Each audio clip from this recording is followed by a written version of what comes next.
Hello friends! Ayan, isi-share ko na nga sa inyo ang aming naging travel adventure papuntang Malaysia kasi first time namin lahat pumunta doon, 'di ba? Akala natin malapit lang kasi nasa dulo siya ng Zamboanga, pero hindi. 4 hours pala siya travel.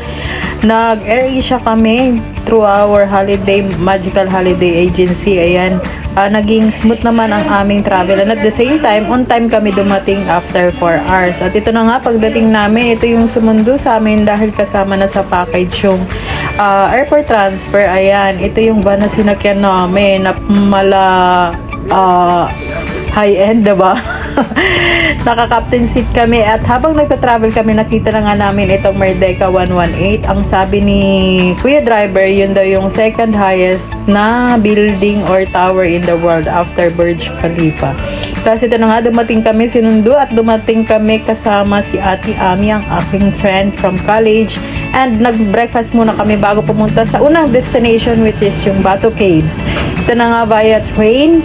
Make sure lang na ma-schedule ninyo ahead of time yung pagpunta para hindi naman sayang yung pag-aantay. Pwede rin naman siyang taxi, kaya lang medyo pricey kasi medyo malayo siya from the city. And ito na nga yung madadatnan natin sa Batu Caves, diba? Ang ganda. Parang bundok lang siya pero ang dami.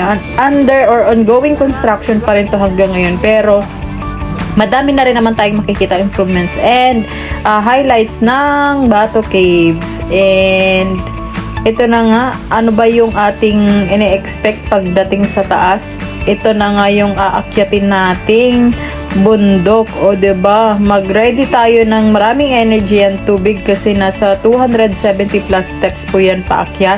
And along the way, meron tayong makikitang mga animals like yung sa monkey na pwede natin pakainin kung marunong ay magpakain. Pero hinay-hinay lang, baka makagat din kayo. Pero mababait naman sila so far. Kaya mag-enjoy ninyo yung ating bawat hakbang paakyat.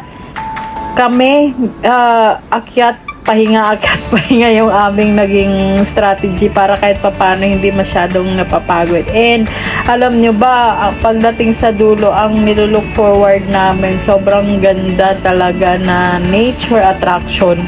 Yun yung maganda lang dito sa Batu Caves kasi wala po siyang entrance. And kailangan lang natin sumunod sa mga dress code kasi hindi pwede dito ang nakasando and nakashorts. So kailangan lang natin mag-provide ng mga long pants para hindi tayo magbayad pa para makapasok. And ito na nga, ito na yung nakikita natin, 'di ba? Sa labas ang init, pero dito parang umuulan gawa ng nature effect. Ang lamig dito sa loob. So, tamang-tama lang dahil sa mainit na panahon during that time.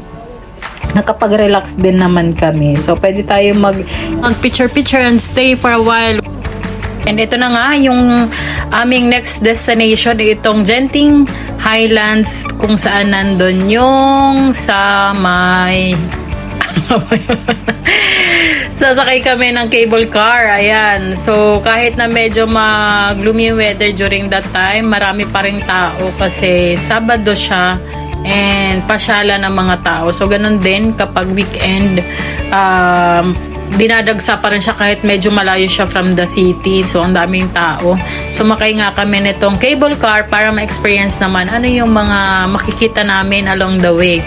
O, diba? Ang ganda. Isa yan sa mga highlights or pinupuntahan ng mga tao. And ito na nga, ayan yung itsura namin nung habang nagra-rides na. Medyo nakakatakot na masaya.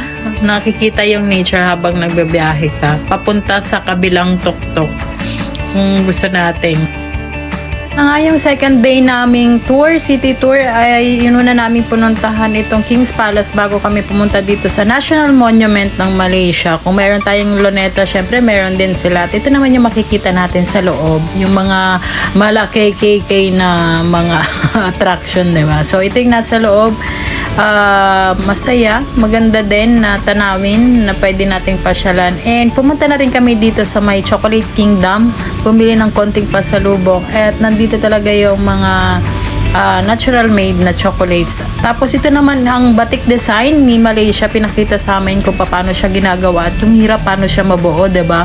So ganun pala siya, kaya pala siya medyo pricey din, pero worth it naman kasi makikita natin kung gaano kahirap paano siya gawin. Ayan, diyan pala nagsimula yung heritage ng pinipreserve ng Malaysia, yung batik design. At ito na nga, sumaglit kami dito sa may Petronas Tower during lunch before kami pumunta dito sa may Chinatown. So, kung mayroon tayong bilihan sa Quiapo ng mga bilihin or pasalubong, mayroon din naman din dito. So, within the budget lang, yung pamimili, yung kaya lang, para mayroon pa rin tayong konting pasalubong like chocolates dito sa pag-uwi ng Pinas. At ito nga ang natry namin. Sa mga natry namin itong chewy chunks.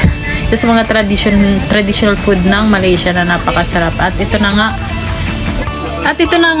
pumunta rin kami dito sa may Pavilion Mall, 'di ba? Ang mga sosyalan at mga syala, mga branded, nandyan lahat. Kung gusto niyo bumili ng mga branded na brands, nandyan lahat. And nandito na nga kami ulit sa Petronas Tower. Bumalik kami kasi sabi nila tuwing gabi daw ang mas magandang attraction dito or mas ma-appreciate mo yung ganda ng kapaligiran at mga color coding ng mga building. Lalo na yung Petronas Tower. So, ayan. Pasyal-pasyal din kami ulit and picture taking.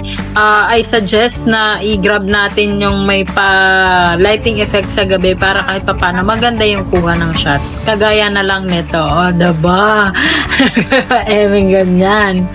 And ito na nga yung last but not the least, ang aming KL Tower experience or yung revolving restaurant. Kaya naman, sinadya pa namin yan. Actually, meron yan observatory deck sa taas na makikita mo yung buong mas maliwanag at walang nakakaharang na view ng Malaysia, pero hindi na kami tumuloy kasi umuulan nga during that time. Pero worth it pa rin naman ang aming naging dining experience dito sa revolving restaurant. So ayan, napakagaling din ng mga napaka-accommodating and magagaling mag-serve din yung mga waiters and nag-assist sa amin all the things that we need. And ang sarap pa ng mga food nila, from meat, veggies to seafoods, lahat ng pati mga delicacy ng Malaysia na try po namin dyan. So sulit na, hindi na rin kayo magsisisi. Try natin ang mga bagay-bagay para naman worth it ang ating travel experience, o diba? Kasi we only live once nga lang daw. So, try na natin ang masarap. Ayan na nga. Ito ang aming summary ng aming Malaysian travel experience. Uwian na! Hanggang sa muli. Salamat sa panonood! Bye!